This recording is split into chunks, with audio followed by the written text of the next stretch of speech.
good day, everybody. Welcome to the Lifetime Training Talks podcast. And I can't wait to bring you today's guest. She has walked in your shoes as an instructor, as a trainer, as a coach, as a manager, as a program manager, entrepreneur, facility owner with 25 years experience in the field and executive leadership, fitness programming, training, you name it. And she is, and I'm very honored to bring to you the VP and General Manager of IDEA, Miss Amy Thompson. Welcome to the show, Amy. Oh, thank you so much. I'm so excited to be here. Appreciate it. Likewise. And I can't thank you enough too. I'm a proud, advisory board member on the, for IDEA as well for almost 6-7 years now. And I can't thank you enough. It's been amazing with the contacts that we've been able to meet. And, I just couldn't be happier for you. So thank you for coming on today. And I look forward to talking about a whole lot of stuff fitness today.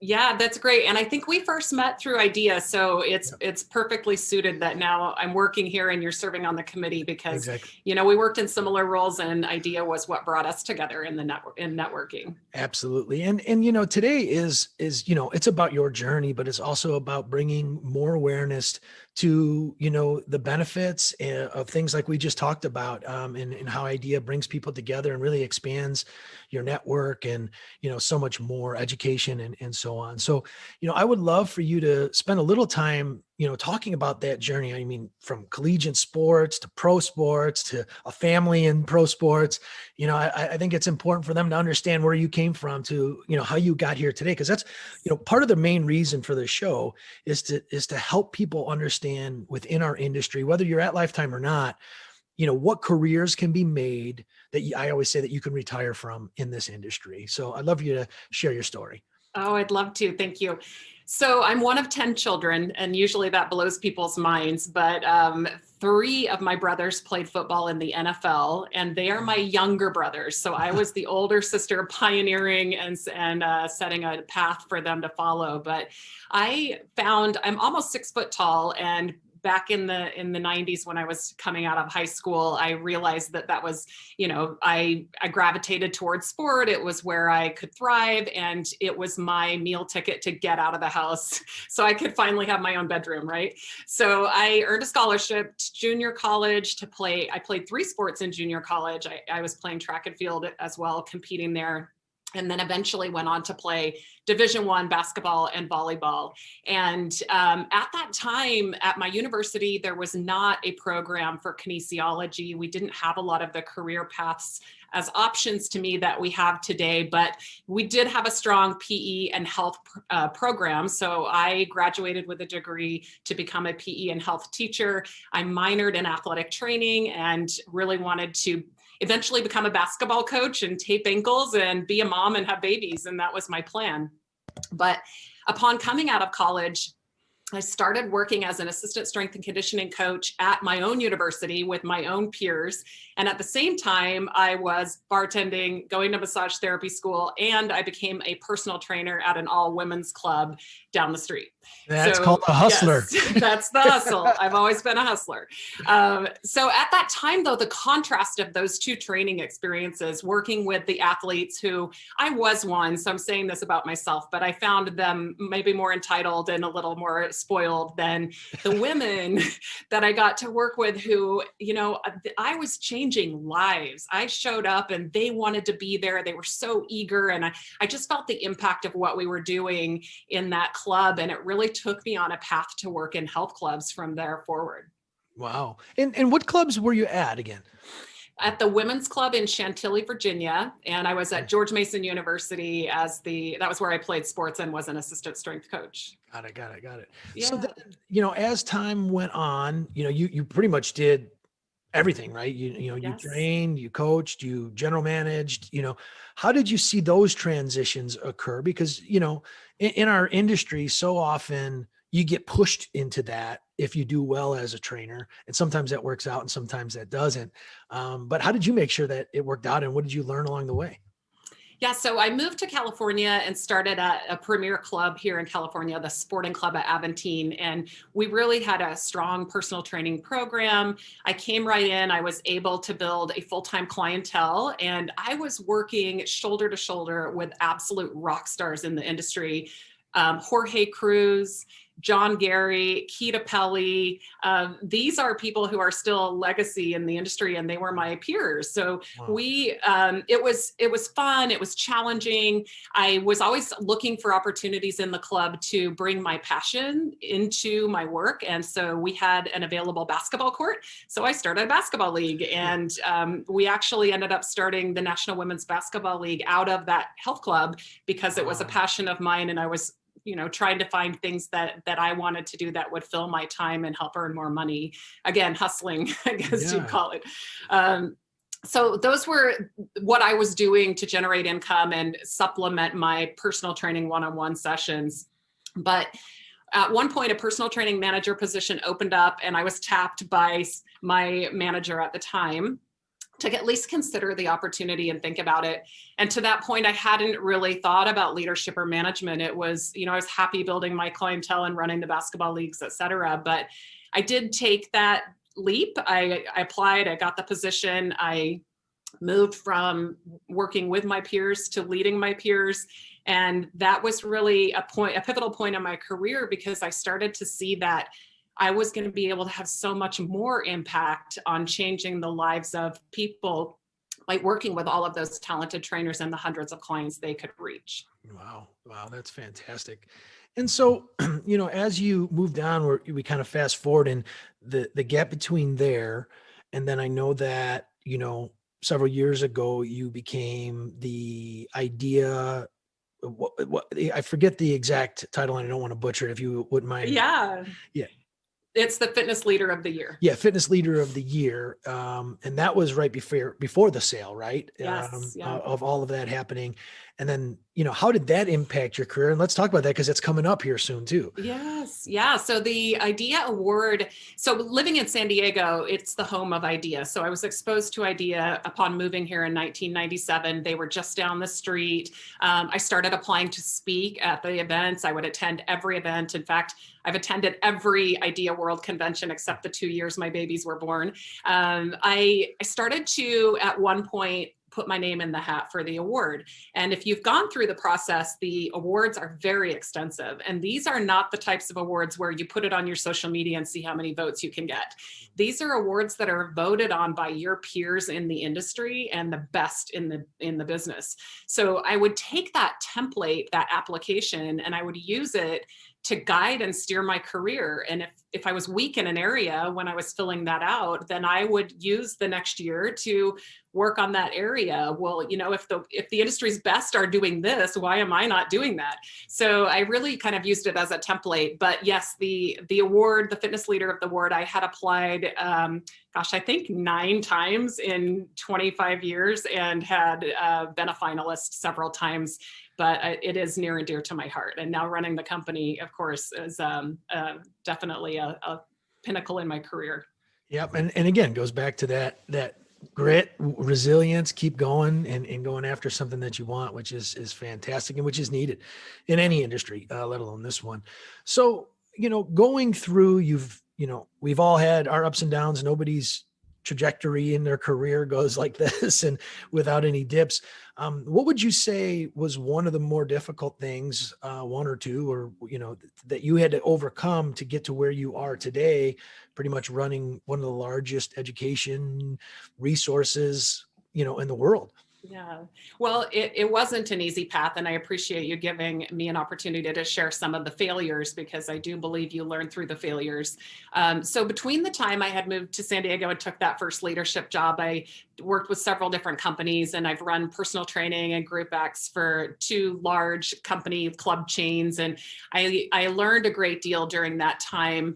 But at some point, I began to see that the industry was changing, and that the personal trainers that were coming to our clubs weren't maybe as prepared or had come up in the same path that you and I probably grew up in the industry, having go to college, get your certification, go get another certification. In fact, add them up, the more the better, the more creds. But now people were coming to the industry from a lot of different points. So as franchises were emerging, we're getting fitness pros coming to the industry, but only knowing one template for fitness, only knowing one format. And they were coming to the clubs to work, but they really weren't prepared to work with clients A through Z. So I was taking this and then of course wanting to grow and scale programs for my company at the time. I realized that I needed to go step away from what I had been doing for so many years and see what was happening in the industry and see how these other paths to fitness were first attracting people to the industry, how were they training people in the industry, and what was the secret to programs like Les Mills, who I eventually worked with, who had been doing this for 25 years successfully. So I did. I left personal training and I left the club scene and I went to the supplier side of the business and learned a great deal about replication and scalability and global fitness. Yeah. And, Les probably be one of the largest, if not the largest, in being able to do something like that. That's fantastic. So, another thing, and ironically, we're recording this on March 1st, which I believe this month is National Women's Awareness Month, I believe is what it's called. I could be off. But, obviously this is a male dominated industry, and you've made it to, one of the highest points in the industry. And I would love for you to share your feelings about that, and, what you may had to have gone through, and, where we're at today and how you see it changing into the future. Yeah. So, my observation is still that at the entry level of our industry, it's fairly balanced. You'll tend to find more women in the Group X department, and you'll find more men in the PT department. But at that level, it's pretty equal, men to women. And it was as I was coming up in the industry as well. But as you want to advance in the industry, even today, it is still there's an imbalance.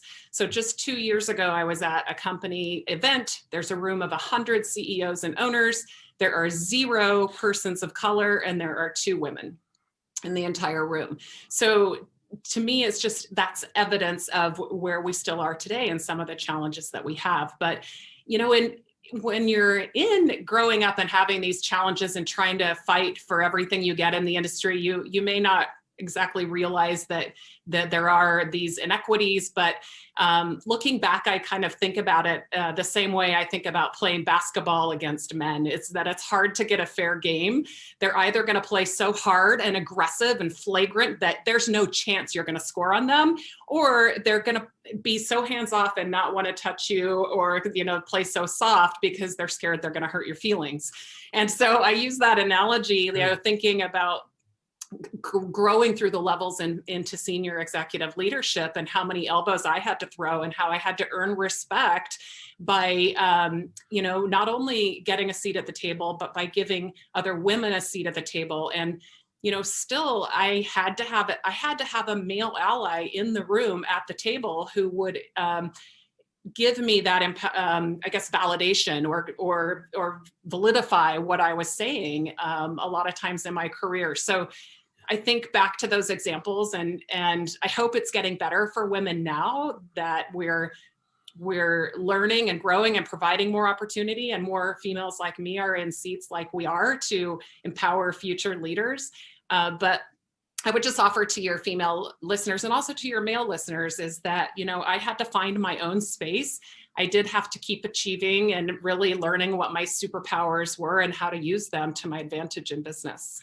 Yeah. And I can't agree with you more. I mean, this is about you today, but just, it's about the people that are listening, and understanding that the ability to reinvent yourself, the ability to fail, learn from that, don't see it that way, and move forward. And I know it's hard when you're in the heat of the moment. I've had my ups and downs for sure.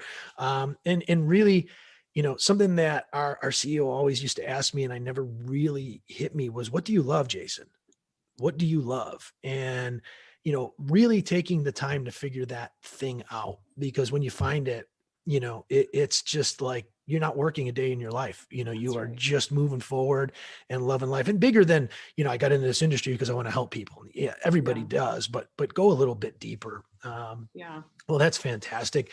Any other, things that you feel you had to overcome? We kind of moved past the failure thing, and I didn't know if you had anything else that you could share with regards to something that really kind of maybe hit you rock bottom, that, really invented yourself, maybe personally or professionally. Well, I can say as a leader leading through the pandemic, there have been many challenges. And while we're still in it, I don't have a lot of retrospect yet, but I'm sure there will be lots of books about leading through the pandemic and social justice change that needs to happen in our industry. And actually coming into, IDEA went through another acquisition this year. So being in my first year and being acquired by Pocket Outdoor Media, which is now Outside brand, so many changes and so much incredible adversity that we've had to overcome as a team. For the first time, we took our legacy in-person events to virtual events. And so now we're able to reach more and more fitness professionals globally.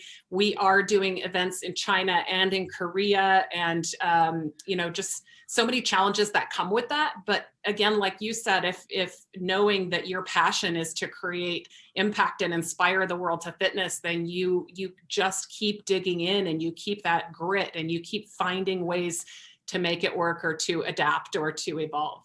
Yeah. And you know what I think is super important too. And just that, we talked about this before we went on air, is just all the people that we've learned from. And again, another reason for the podcast was to bring a lot of attention back to the people that have spent years and years and years transforming this industry and educating to a high level, as opposed to, and again, I always say this, and I don't mean to bash the Instagram thing, because there's a lot of people out there that have great Instagram that know what they're talking about. But on the flip side, I think it's a smaller percentage compared to everybody who's got 2 million followers and people are following them for fitness advice. And they might not be, they're doing what they did, and maybe they haven't learned. So, IDEA was one of the things that,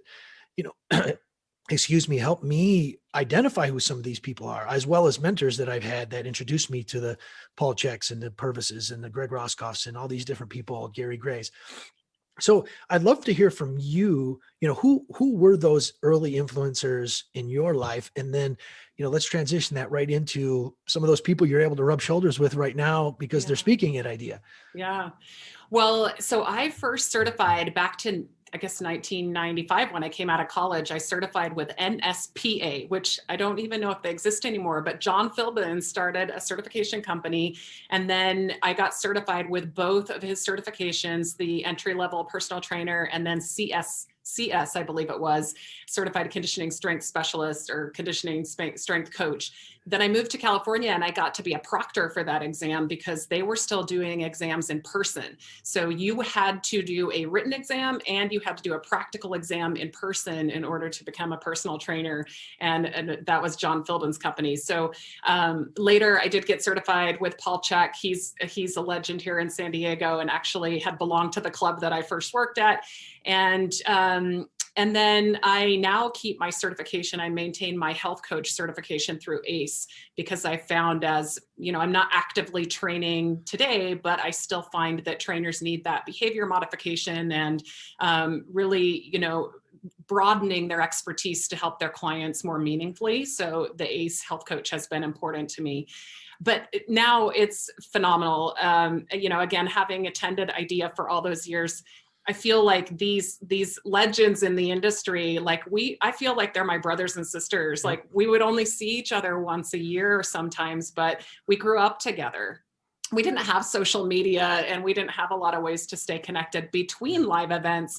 So it was, when email came along, that was genius. Like before that, it was all phone calls or I'll see you at IDEA. Mm-hmm. But I'm glad you talked about that because I did start a networking group early in 2007. And it was a result of exactly that, like wanting to stay connected with my peers, suppliers, anyone in the industry between live events. And so today it's called Fitness Professionals Networking Group. We used to do in-person events at IDEA and at URSA and every time we could get together, and we do them now through LinkedIn. We have conversations going and it's just a free place for people to connect and to share and to network. That's fantastic. Well, and so now transitioning into, we've got, when this airs in about 4 or 5 days, we have the, Personal Training Institute virtual event that's on March 5th through the 7th. Can you explain a little about, what people can expect, how do they go about it, CECs, who's going to be there, all that kind of thing?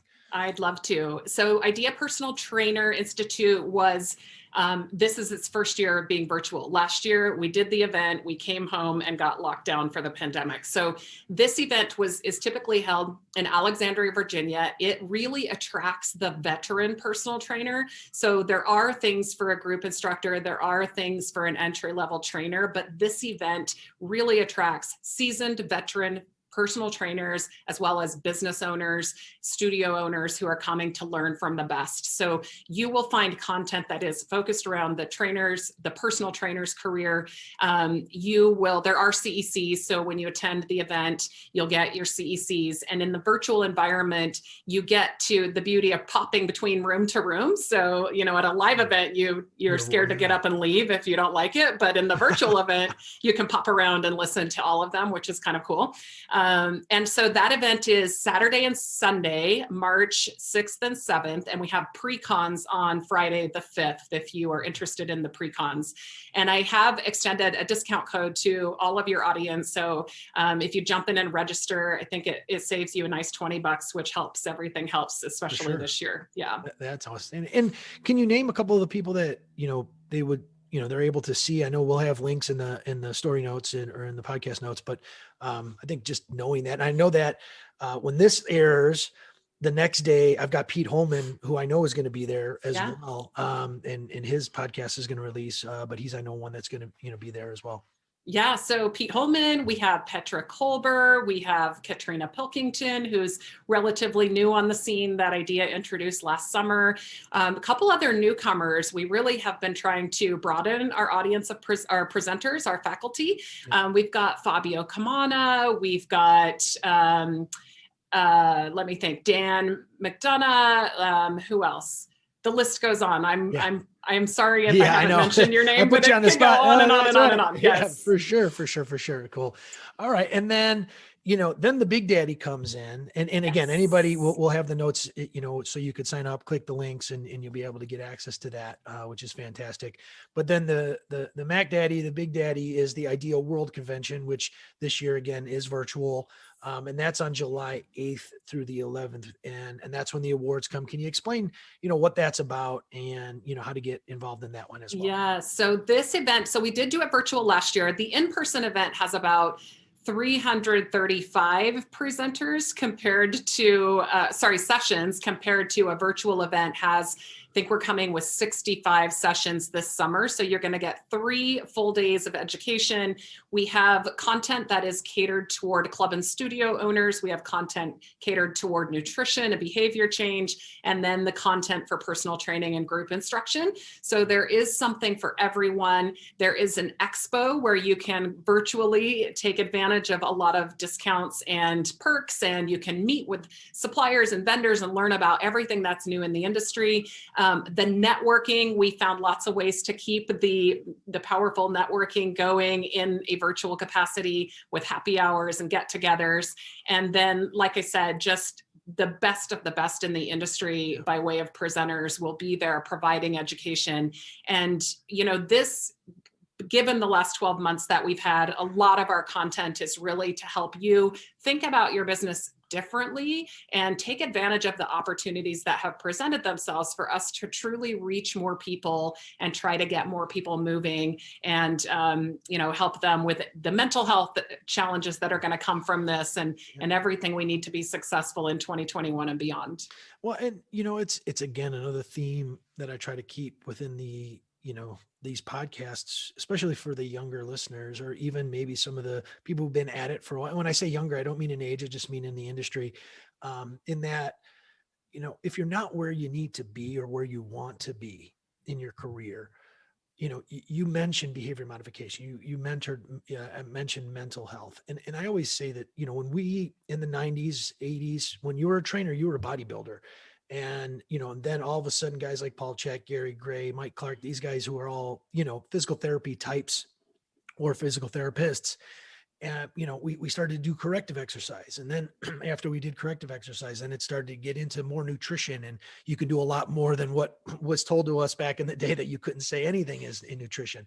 Then behavior modification, mental health, and the scope within the scope has changed, and how people are coming to us I have this frog in my throat. I don't know what's going on right now either. Sorry. Excuse me. But the industry has changed, and those that have changed with it and evolved with it. Now it's virtual and online programming, to do all of those things that we just talked about. That's the person who's truly going to make it, a very successful career, have the balance and really make it and change a lot of lives. So I'm glad that you've mentioned that. I just love bringing that all together to see, and who knows where it's going to go into the future. Yeah. Yeah, I would tell my trainers in my clubs all the time, not to be a one-trick pony. Like, start with what you know and be good at that, and then constantly be learning. You are always learning in this industry, and things change. The science, there's more science that teaches us different things, but you've got to be deliberate about your learning path and really have to own that and be responsible for it. And if you're not continuing your journey and learning, then you're stale. You're not doing your clients a service day after day if you're not staying fresh and on top of all this emerging science. Yeah. As well as then, obviously understanding the business side of it, Yes. which is where a lot of people stray and they get caught up in this mental block that, there's something bad about, having a business or asking for money or whatever the case may be. Well, the other thing before we kind of dive into, I know there's been some changes, not changes, but some involvements with IDEA. But I'd love for you to give the audience too, just some feedback that you may have heard. I'm putting you on the spot a little bit from the previous virtual world. What did you hear? What did they like about it? What is different? People loved that they could listen while they're walking their dog or hanging out between clients, and you can replay what you miss. So in a virtual environment, you're going to have access to the entire event. So you can come back and listen to it, which means, again, you can hear every session in every room. So that's a definite perk for any Fit Pro who is just, wants to attend things that are at the same time. So we got good feedback about that. And really, people really loved where we had lots of experts coming in and sharing opinions, like on panels. So, panels, we try to pack these events with as many CECs as possible. So we can't do too many panels, but we know that those resonate with our Fit Pros. And then, like I said, just finding meaningful ways to network and feel like you are connected to your fitness family was really the best feedback that we got. Is, at a time when we can't be together physically, we have these wonderful virtual options to bring us together to further inspire each other. And that's really IDEA's job. That's our role in the industry, is to fill your bucket so you can go back out and do a great job. We're here to listen to you when you get down, and we're here to fill your bucket when you need lifting up. So that was probably the biggest highlight of having our virtual event.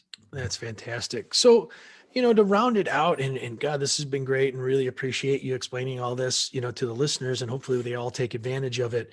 But what's in store, for IDEA as we move forward? I know you mentioned there was I saw recently some stuff on social media with some more brands that are now involved. Yes. And explain what's going on there.